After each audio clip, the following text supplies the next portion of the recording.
Okay, hello everybody.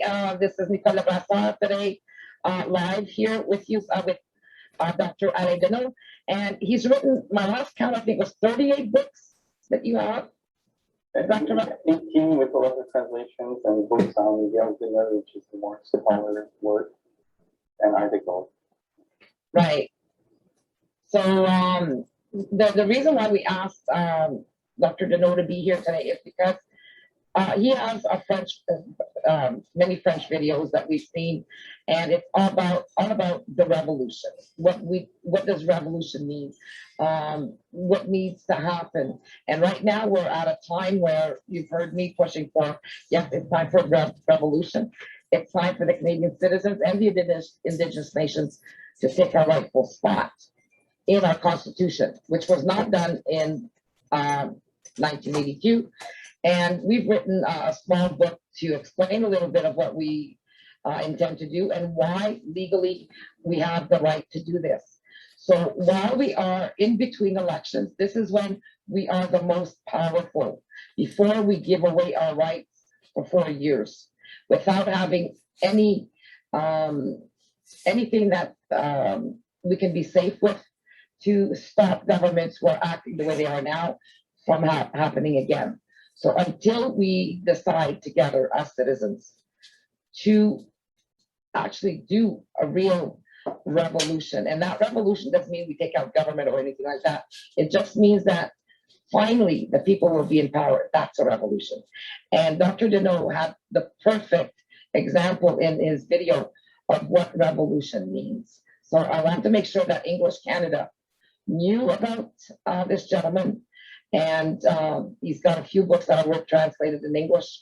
Very important because he's been through so much and he understands the financial aspects, also the offshores, you know, and the books that he's written.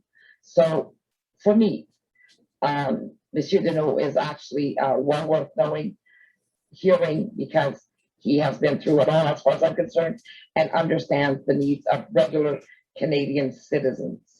So, Monsieur Deneault, up to you. Thank you. Well, as Germans would say, it's philosophie. Thank you for the introduction. Well, you invited me to talk about this notion of revolution, and I just put quite simply in French the idea that revolution was the principle of rendre révolu something, and it's hard to translate because in rendre révolu you have the word révolu, which suits with revolution. It comes from it.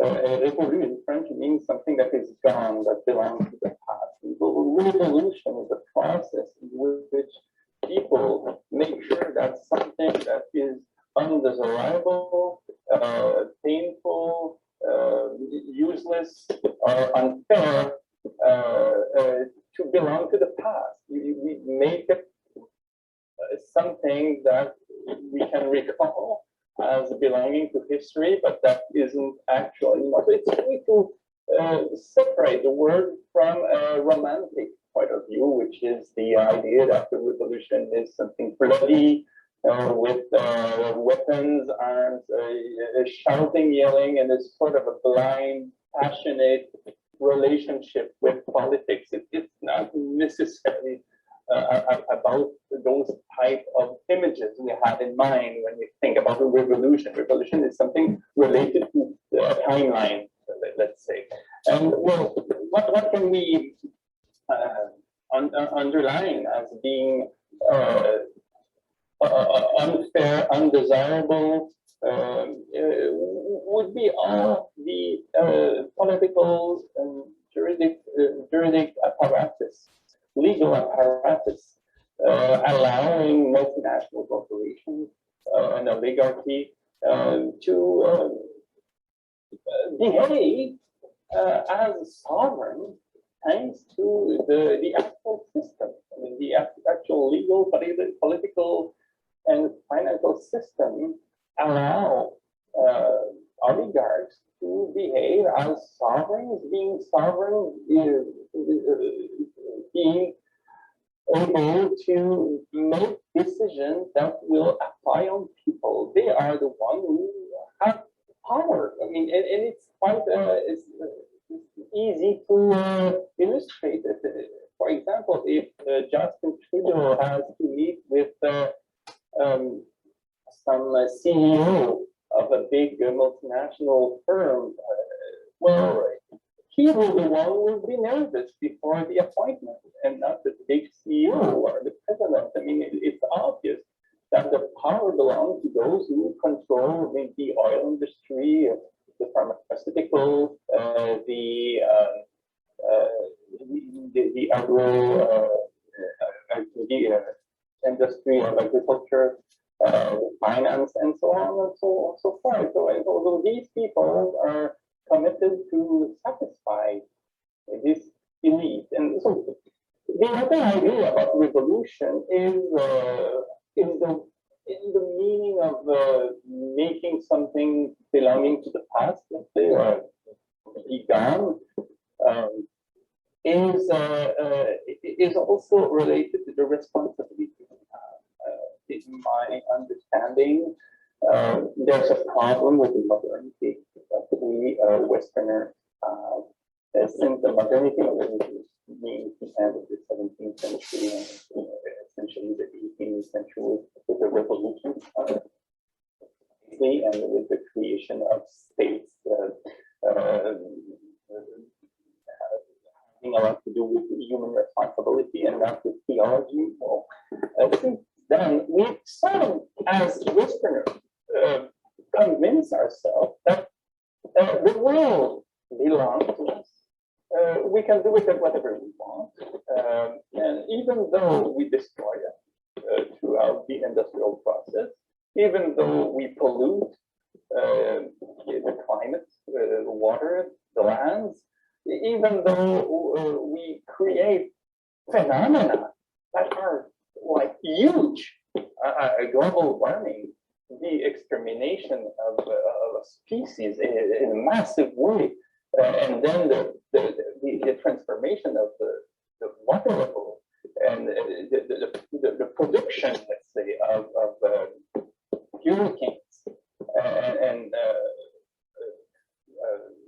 fire in the forest, we should put it, and so on and so forth.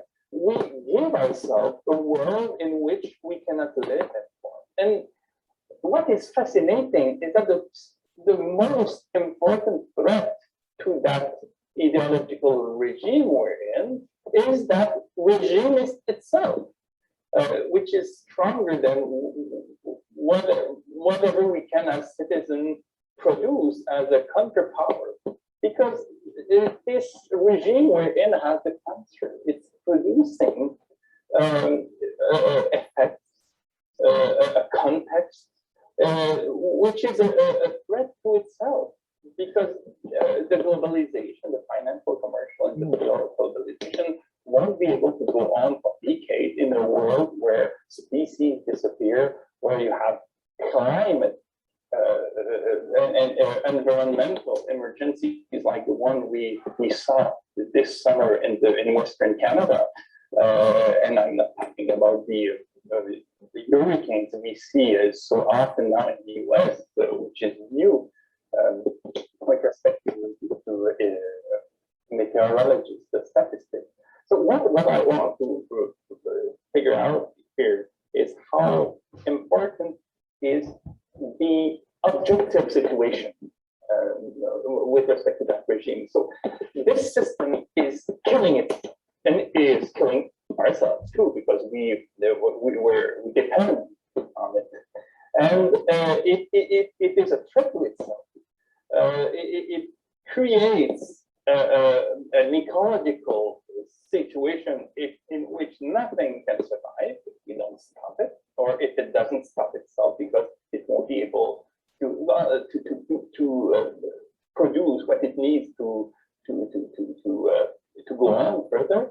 I think about these chips, for instance, that we deeply need in the industry. They are all produced in Hong Kong.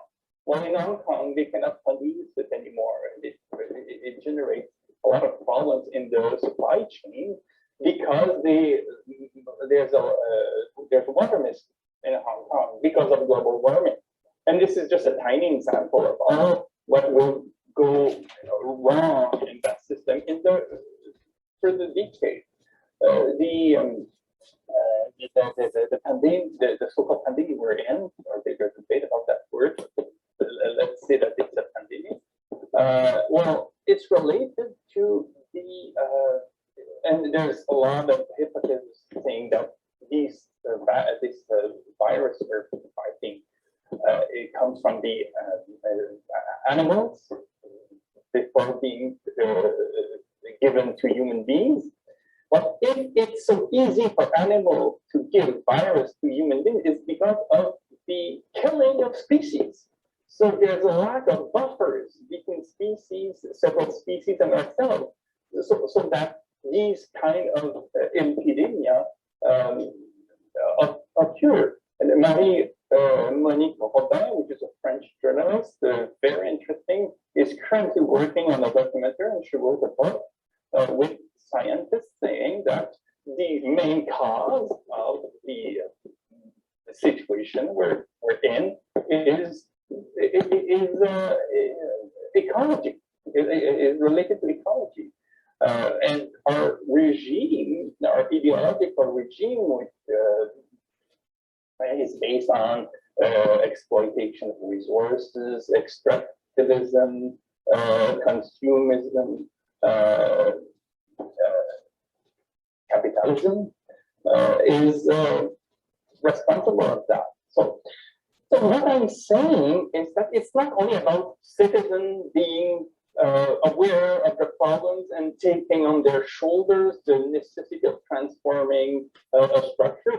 That is, of course, very important. But it's also being aware of the fact that the system itself is a threat to itself. It is, we don't say that in English, sabordé, I don't know how to say it. It's a sabord lui-même. It is ruining itself while going always further in the ideology of growth, of production, of consumption, and so on and so forth. If we take all the energy that the world used since the beginning of the Industrial Revolution, half of it started in 1992. So it says how exponential is the use of energy that provides the global warming and all these phenomena that are deeply that are a concern not only for us citizens but also for the system itself. So so insurance companies, for instance, start to be aware of that and very. They find it very problematic. So what I want to go to a point which is, and we can talk about Anna to underscore it, the idea that the power is very complicated to think. So the power is the power of the citizen. We can go on strike. We can sometimes vote. We can sometimes do what organization like yours is doing, raising awareness, trying to make things change in a structural way. So this is one aspect of it. But the power is also the institutional power. The institutional power that makes decisions has a lot of money thanks to taxation and or to profit when you're a private organization, which is another form of power. And also, Anna Arendt says that the power is also the objective evolution of the world itself. The world doesn't belong to us. We cannot do with the world whatever we want, because in a parliament, in a specific assembly, people will decide that things will go on that way or the other way. When Rob Ford in Ontario was elected, promising cheap oil, that was so stupid, because he doesn't have the authority, the power, even as Prime Minister of a big legislation, a jurisdiction like Ontario, to decide if oil is available and if we can make it cheap and burn it so that we accentuate the phenomenon of global warming.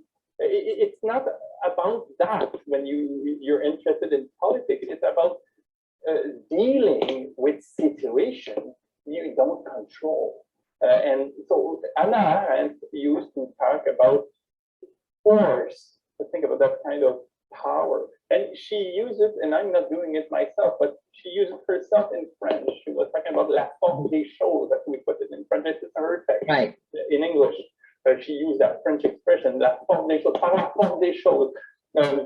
I don't know how we can translate that. She's not able to do it herself. So that's why she used the French expression. The idea that toward an objective process, well, things are changing and can become a threat to the regime that is the cause of these changes.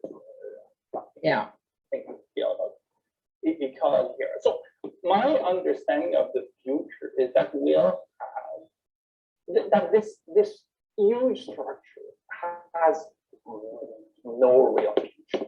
This globalized world with big, huge countries like Canada that was meant only to exploit resources and to rob First Nations resources in order to export them to the metropolis, like UK, France, and afterward the US and the global market. The idea of Canada is that's why it's so big. It's about managing and taking advantage of huge territory. It's not a political ideal that was it was the business. The basis of Canada. It doesn't origin from that. It's about taking advantage of resources and in a weak genocide, let's say the génocide long, some sort of a slow genocide to based on the indifference well, this is, and we it's our activity. Yeah. So we have these structures now, and the idea is, does the world we're in allow us still to think on that scale, or will we have to, par la force des choses, as Anna Arendt says, throughout objective process, will we have to think politics in more regional ways, in which people that belong to a sensible territory, I'm in the Acadian Peninsula, where we will have 50,000 people. Well, politically elaborate a way to put together on one side talent, skill, forces, and on the other side needs, aspirations, desire, and projects. It has to be done. It will have to be done. And it's not, I'm not talking as an activist here, but as someone that sees how the world evolves. It will be necessary to think on that scale. And the Canadian scale, which is a colonialist scale, which is an imperialistic scale, maybe won't be relevant at all because of the end of the financial world, the global market, and whatever capitalists will have foster. It won't be actual because of what the global warming and the massive extinction of species is provoking now. And we see it in Western Canada. What does the federal government really do? By sending a few firefighters. That's all. I mean, the Canadian government can do anything. It can vote a law for forbidding fire in forests, but it won't. It's useless.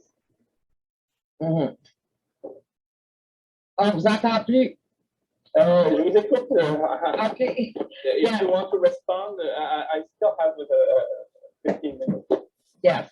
So the whole point is that, you know, as Canadian citizens, with everything that is happening with our governments, what they're doing to all of the federal employees, the restaurateurs, like people, what has transpired since March of 2020 is unbelievable, based on the isolation of a virus that doesn't even qualify, even in the UK, since March 19th, 2020, as a highly dangerous infectious disease.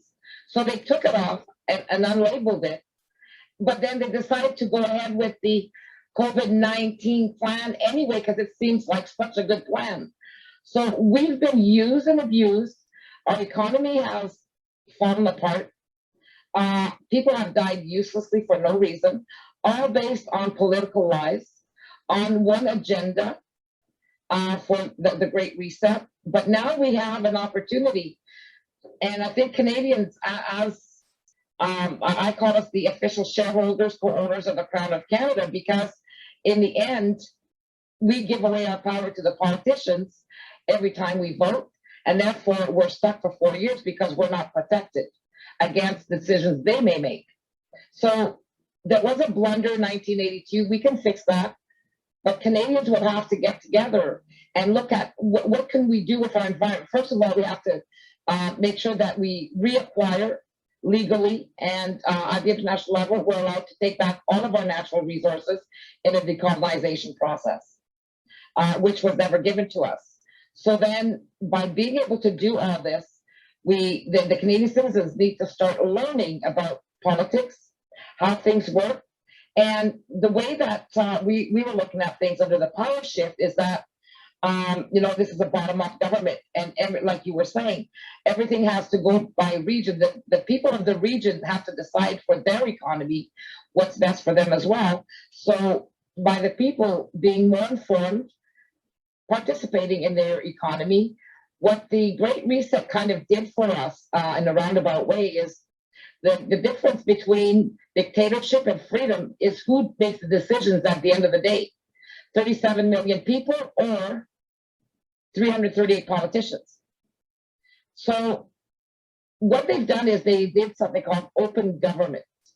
And in open government, we have to all report, everything's set up with every community, and then at the end of the day, Canada reports to the United States at the World Bank under that. But we can use that to our benefit and shut it off at the national level. And then we already have our direct democracy system built in because all of our cities are equipped with it. So we'd be able to vote from our homes, from doing all of these things. And this is why in your French videos, you say so eloquently what revolution is to get rid of something that no longer works, that we no longer need, and evolve from that. And I think it's time for the citizens to no longer need representative democracy in the sense where they have final decision-making authority over us. And because really that belongs to us. And there was a coup d'etat in 1931 and again in 1982. And the UK government knows this. And right now, while we hold our power, our vote, that the politicians want us to give to them, because our vote is important to them. Well, the reason why it is so important to them is because we give them all the power for 4 years. But that power is they only borrow it. We don't give it away forever like they're trying to do. So we have the right to take it back, and this is the right time for it. And because of what the people don't know here is that you've discovered the Panama Papers. You've opened, and in regards to our economy, in regards to our environment, we can work together to save all this for our future generations and to be able to help the rest of the world fix this. So instead of the Great Reset that they are planning, we have an opportunity to turn this world right side up instead of upside down like they have. Well, I agree with you on one principal thing. Is the project you're describing is a revolution, especially with respect to Canada. I'll talk about when you say as Canadian citizens. Well, this is a revolution in a way that Canadians are not officially. We're subjects of the Queen. We're citizens when we're in the Republic. It's funny because Canada is sort of a mishmash of It is. several influence from different systems that don't fit together. But Trudeau, the father, tried to put it together as a sort of a drawing, the funny drawing. When we think about Canadian citizenship, when we're actually subject of the Queen, and when we talk about forest, for instance, we won't think about public good, but about what belongs to the Crown. So it's all mixed up. Canada is a puzzle. I mean, it doesn't work in a theoretical way. And so when you say we give the power every 4 years, it isn't constitutionally think that way, it's not that way, because we never had the power. We in this country, the Canadian Dominion, which is this monarchist parliamentary country, where it's the parliamentary monarchy. Well, we remain subjects. We never have power by any means. So the idea of the election in this country, we're not in France here. In this country, the election is only a consultation. Yeah. Which people do you want as governors? I mean, governors that will just manage your situation, even though the public institutions don't belong to you at all. They belong to the Crown. So if there's no movement, I mean, activist movement in this country, at least to get rid of not only those symbols, but that legal reality that when the government of New Brunswick more or less gives the forest to the Irving, it's not the forest of the public, it's the forest of the Crown. It is told that way. So the idea that we the people, as we put it, or you put the defense, if there's something alike that is the foundation of a constitution, it will be something that deserves to be called a revolution. And it's not about being rid of something, it's about gaining something we never had, because we were always in this country settlers. And this is what explains our presence here when colonized First Nations were totally robbed from what they had by colonizers. So this is the way we can put it. To be honest, I don't have a very direct and full understanding of what this viral crisis is.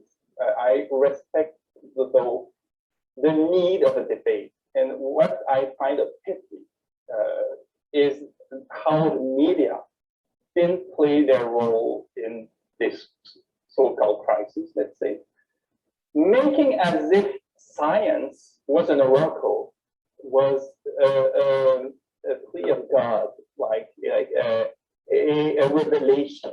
Science became something unilateral, brutally consensual. Although, when we know a bit about science, we know that science is always something referred to as a debate within a scientific community. And I find it pitiful that media, CBC, Radio-Canada, the mainstream newspapers only serve as the conduct of the public authority. And this is what you have to think, because the Minister of Science, the Health Minister, put it so. And this is something pitiful. And what also is pitiful is the total lack of credibility of the governments and of the pharmaceuticals. When you have a government that didn't care at all about public health for decades, but not at all, they're letting pesticides being spread out everywhere. I mean, didn't care about maybe the I mean, it's a government that don't care at all about public health since decades, and then it became an issue, and we should trust them. They are not in a position that we can trust them, even though we might think that they are right. And also, the pharmaceutical are so clearly private multinational corporations that care more about the financial health of their shareholders than the public health, that they don't have, and they don't care when it's about Africans that don't have, I mean, the assets to pay for vaccine. They present as being totally necessary. So you see all the contradiction in that, right? And a lot of superstition. Say 75% of the people have double vaccine, then everything is fine. But it's a bit about like voodoo. It's like just we don't. If there's no debate, if there's no scientist that can be against that position on behalf of another point of view, another theory, another, then you say, well, it's just dogma. It's just about dogmatic point of view. And this is a pity. We're not in a situation where we can have a free and open debate on that. And since it's not the case, we can be suspicious. Yeah, definitely. And they don't want debate. And this is what we've noticed, and we've been participating in a lot of things. And the evidence that we found is phenomenal. I can back everything I say. And this is why I have no fear. And this is why I'm saying, well, we need a revolution now, because now's the time to get it done. If we're going to change anything and hope that our children have a future in this country, and to protect our natural resources from being manipulated and abused, and as well with the indigenous nations, we've had this right since 1960. But because the people never asked for it or never challenged it, it never got done. So we need to stop relying on politicians to be our saviors, because each and every, by law, international law, we own this country as a people. And the governance of it, the corporation, the Crown Corporation of Canada, belongs to us, not the government really, because by law, England and Canada have signed on to our rights to decolonization with the indigenous nations, but it had to be done together, to come together united with the indigenous nations. And then in 1982, what was so interesting was that the UK was really upset over Trudeau and what he was doing, but he threatened them with an economic war and to cause problems, because they actually accepted our Charter of Rights, and they were saying that our Charter of Rights actually took away our rights. And we've got that disclosed in our Power Shift to Freedom ebook that we're giving away for free right now to every Canadian in English and French, so that they can actually see where we need to go from here. And if we miss this opportunity, we're going to lose everything. And as far as I'm concerned, if we wait too long, the life that's going to be coming is not even going to be worth living. And we need to fight now, but fight it legally, the right way. Yes, a quiet revolution, one with intelligence, one with the law. And we have the law on our side. We just need to activate it. And that's why it's so important that we know about our natural resources, our economy, what's with the economy, how do we fix this? We've got so many things to fix, it's not even funny. But if we start with our Constitution, placing the people in power, because when you were saying that there's three methods, okay, to our Constitution, there's the United States, the UK, and Paris. So all of this is combined, and, Trudeau wants to make sure that, it's a new Constitution. No, it was just a Charter of Rights. Our Constitution stayed the same. That was just added on. And to confuse things, he made it as Schedule A instead of Schedule B. So to make us think that it is it. But when we look at republics like the United States and Paris, and especially in Paris, or France, the people are the sovereigns, same as the United States. However, they have no legal right, because why? Representative democracy was the coup d'etat in 1922 to say, well, we're going to remove ourselves from the crown, but then the government took over. So we exchanged one dictatorship for another. and then told, oh, well, now you're free. About France, I would say the same concerning 1870. But that would be a whole presentation. I'm really sorry, I have to leave. So we'll have to leave it there. But well, it will be a pleasure to discuss about all those issues. Yes, and if you can come back, we'd like to do one for the French people as well. And I know that you're much more comfortable speaking in French. And you know, as a French-speaking person, I totally adore your philosophy, and I totally connect with it. And it's common sense. And you know, the people need to win this time, and it's a time for the people to win. So you know, thank you so much for giving us this time. And I know your daughter had a birthday not too long ago, a couple of months ago. Yeah. So hope you're enjoying her, and we need to fight for our children. Yes. And our grandchildren. Thank you. Thank you, Monsieur Deneault, and you've made my day.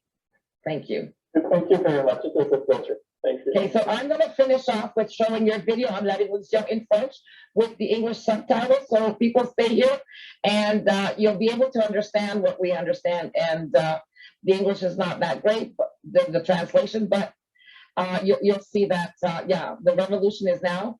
It's time to take action. And with the right people who know about the corruption, we can get through this. So let's see. To specify that this video was made with prisoners of Bordeaux in Montreal. Bordeaux, Montreal, okay. Thank you. But, it was really good. Thank you. On the best. Okay. So now I'm going to do a share screen.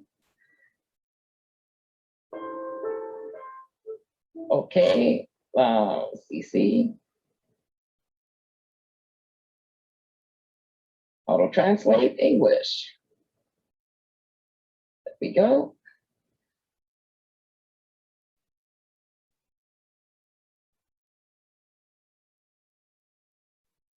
It's only 11 minutes, people, so please have patience.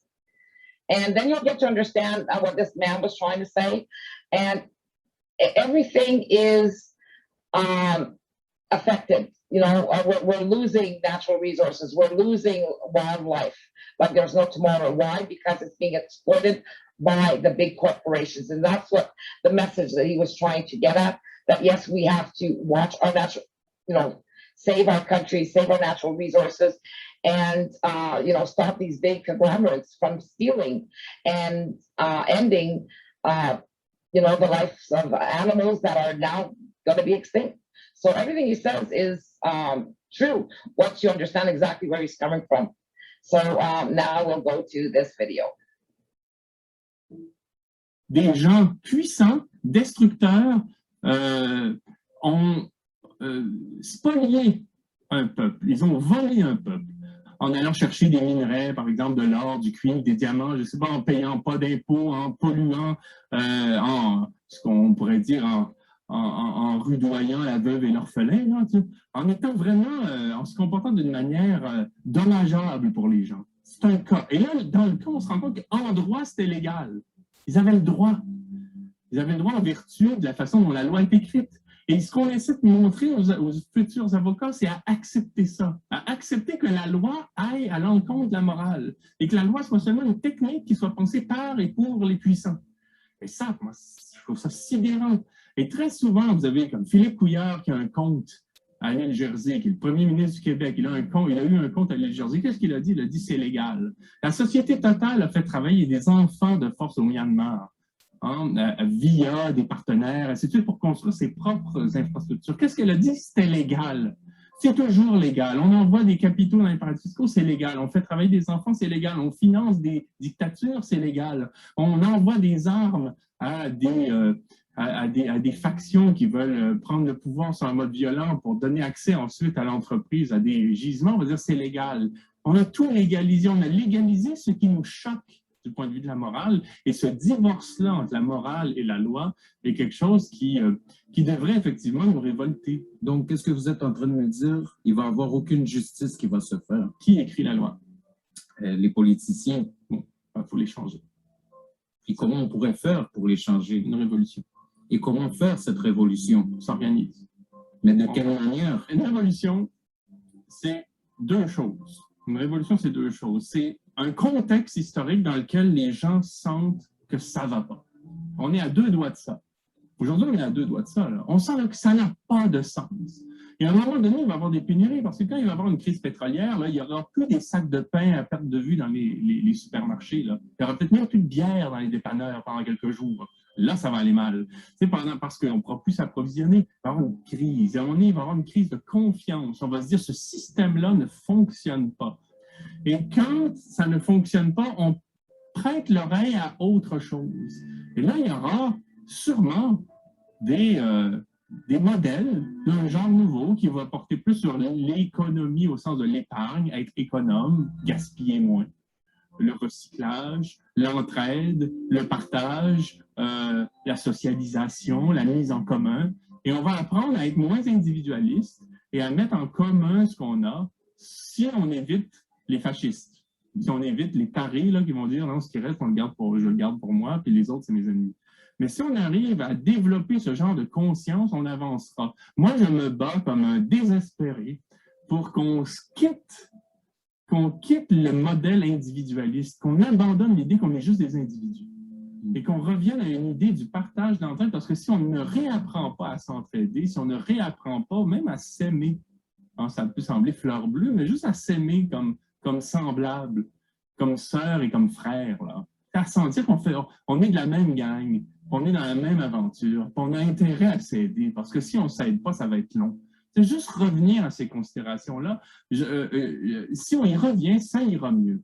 Si on continue comme on est parti là, c'est-à-dire à se morceler, à être toujours au service des plus puissants que nous, pour un petit salaire, pour un petit avantage, pour un petit machin, hein, eh ben, on n'ira nulle part. Et on va s'en rendre compte.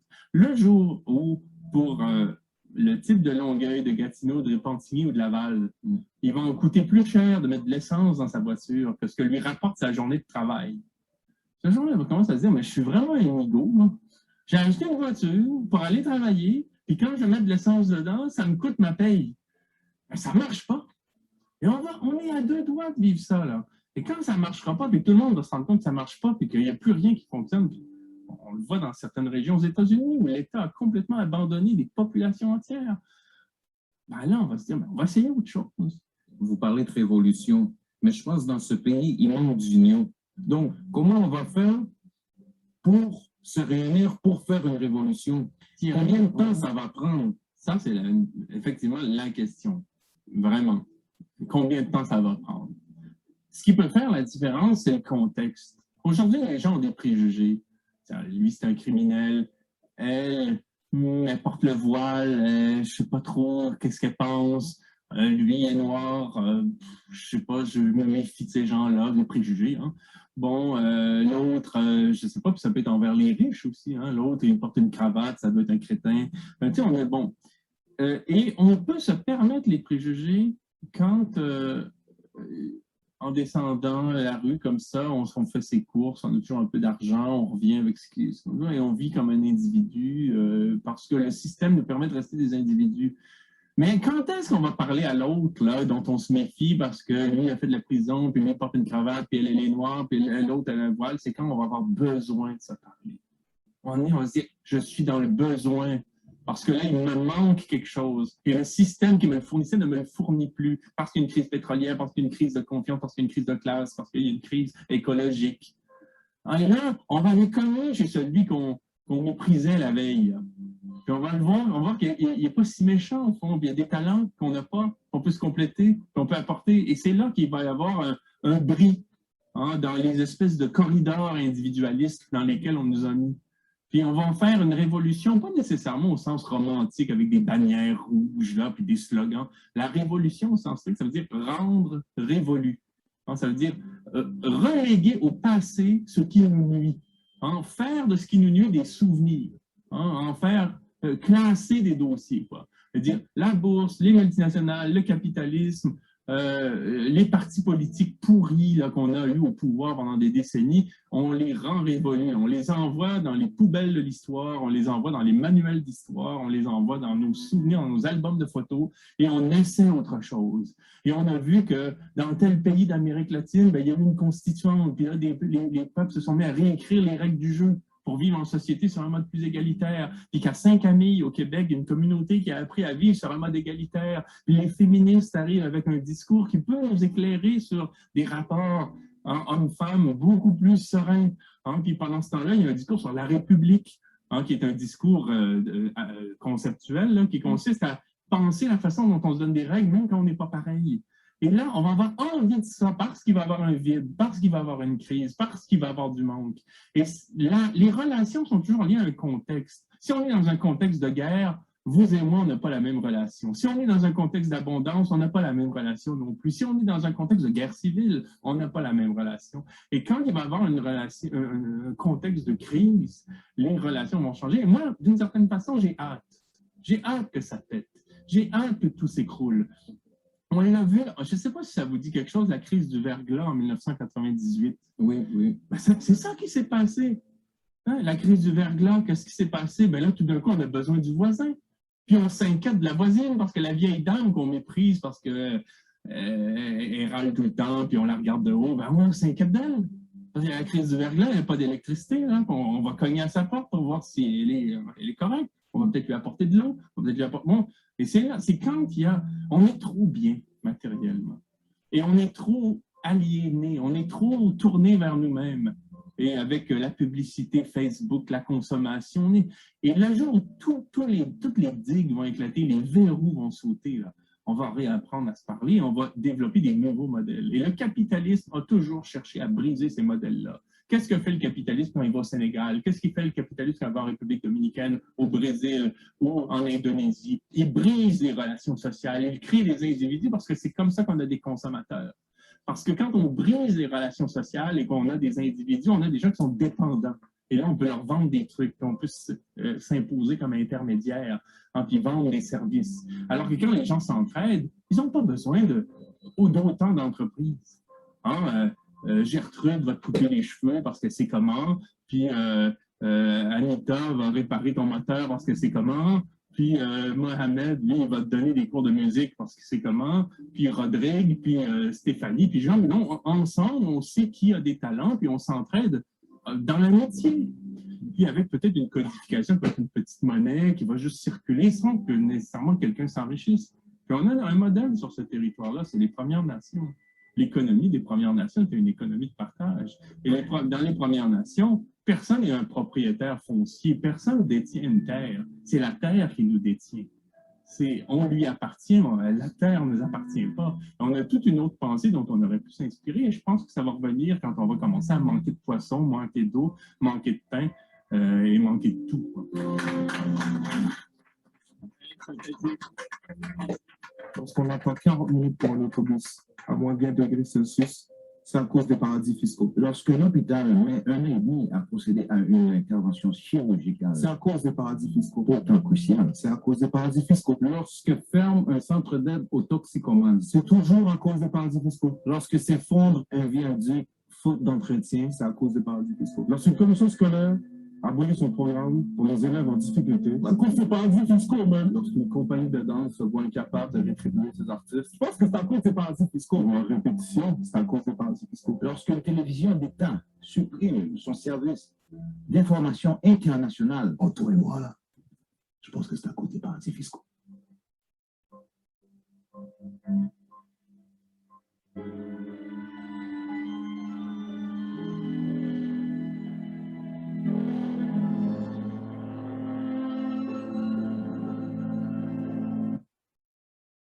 Okay, so I'm back. So I know that, it's not very easy to watch the translation there or to understand it.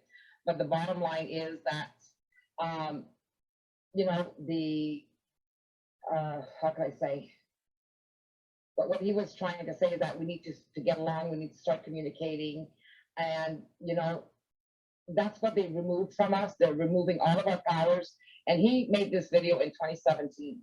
And what he was saying is we need to start listening to each other. We need to start sharing with each other. And this is what the Indigenous nations used to do. It was a collective, and everything was shared. And in Canada, according to what international law on the rights of decolonization and being able to take back the power over our natural resources, that's all legal, people. And it's time for us, as the official shareholders, co-owners of the Crown of Canada, you know, it's not written anywhere other than within this law saying that the collective decide.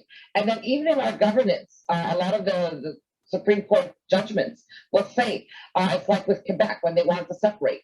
Any provinces who try to separate can't. Why? Because all Canadians and then the Indigenous peoples on their side as well need to decide that. It's up to us to make that decision, not the government. And this has been known, but the government doesn't want you to know that. They'll say, well, our parliamentary system, you know, that we represent the people. So really, Parliament is stronger than the federal government. The federal government does have what we call prerogative power, which they get to make the final decisions, but that belongs to us, and that's what they stole in 1982 and even in 1931. But we're not going to go that far. We're going to stick to 1982 because since then we have a way, a solution. If you go and download our free ebook, The Power Shift to Freedom, in French or in English, you'll be able to understand where we're getting at. If the people do not stand up in protest of demanding to be recognized as the true shareholders of the Crown Corporation of Canada, we will lose everything. So it's up to us. Right now, we have more power right now before the elections. We can force a postponement of the elections until we have our names on that Constitution, because all they did in the Constitution was make sure that our collective rights were not recognized on there, and that is not right. We can enforce that and be the final decision makers for our country, and this will, what happened with SARS, CoV-2, since March 2020, not even being a highly infectious disease, in the sense that great mortality rates are going to happen, and then with the PCR test being null and void as far as I'm concerned, because they cannot identify a virus at 35 to 45 CT thresholds. That makes them all useless. So we need to stand with this truth. We need to fight and prove this, but stand together and start communicating. And in his video, Alain was right. We're too judgmental. We're all self-centered and judgmental because we think of us and not of ourselves with the community. And we need to start thinking about us within the community, as a community, because it's what's going to save us. It's our collective rights, our collective thinking, and getting to, instead of pointing fingers like I've seen here on Facebook, it's sickening. The people are judgmental. And right away, instead of waiting to listen to what somebody has to say, and or know where they're coming from, everybody judges. So is this the type of people you want to help run this country? I'd say no. Absolutely not. Because until we start to be more compassionate, we can't run this country. We're going to end up in a civil war one way or another. So we need to start putting our issues aside and looking at what's best for this country and our children. And that's what we need to focus on. Not what I think, oh, well, because you don't think that way, you can go straight to hell because I think this way. Well, we need to have a discussion on why that person thinks that way. And then there's something called, you know, making, how can I say, the Indigenous nations, what they practiced a lot was they had a third party, and then they'd be able to come together and have a consensus on something. So we need to start having consensus. We need to start to be more compassionate. We need to start looking at what's wrong in our system and eventually change that. We don't need to change it all now. What we need to change is who has the power, and we need to stop these injections because they are not good. More people, we have proof that more people have died from the injections now with the UK research that they've done. You know, 200 and some people have died. Guaranteed it wasn't a COVID, because COVID is anything that falls out of the sky, and then with the PCR tests, they're not valid anyways. So what did they die of? Heart attacks, accidents, whatever. So, but they had 400 people die who were vaccinated. That they knew. Okay, so we need to stand firm and stand together and do what's right. This is we're at that stage. So you need to stop talking and to start reacting. And we can't do it for you. We need to go door to door. We need to warn people. We need to bring out the facts. We've got them all listed, and it's up to the people to be able to print those out and do your job. You all have a responsibility. Each and every single one of us has a responsibility to this country, and to the children of this country, and to the elders of this country who were left alone for what? For a trial, for Event 201, because now we can prove that it was just a trial run, because the UK said, well, oh, it's not that bad. So, and we got the proof with the isolation. So, oh, it's not that bad. It's just a mild cold, what we've always had. But let's go ahead and do this anyway.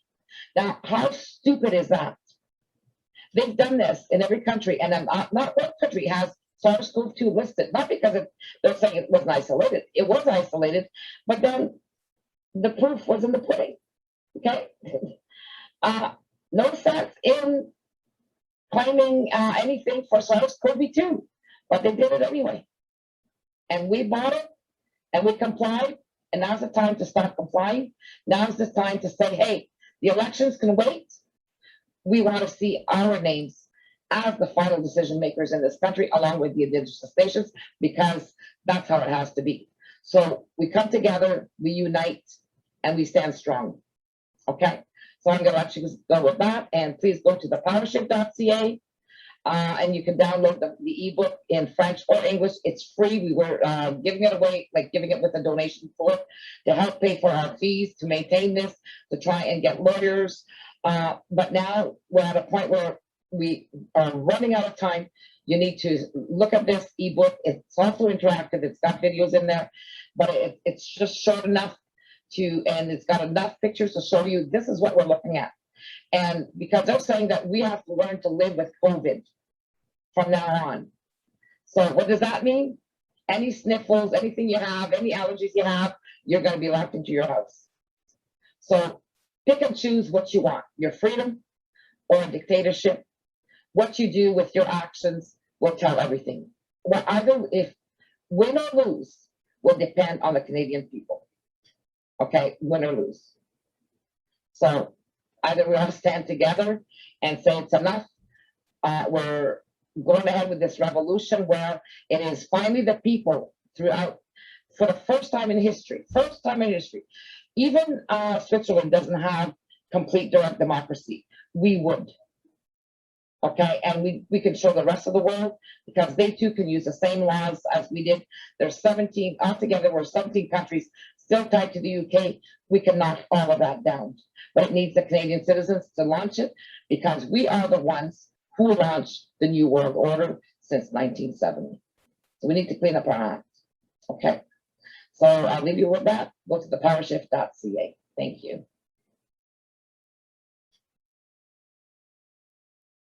The revolution is in your hands.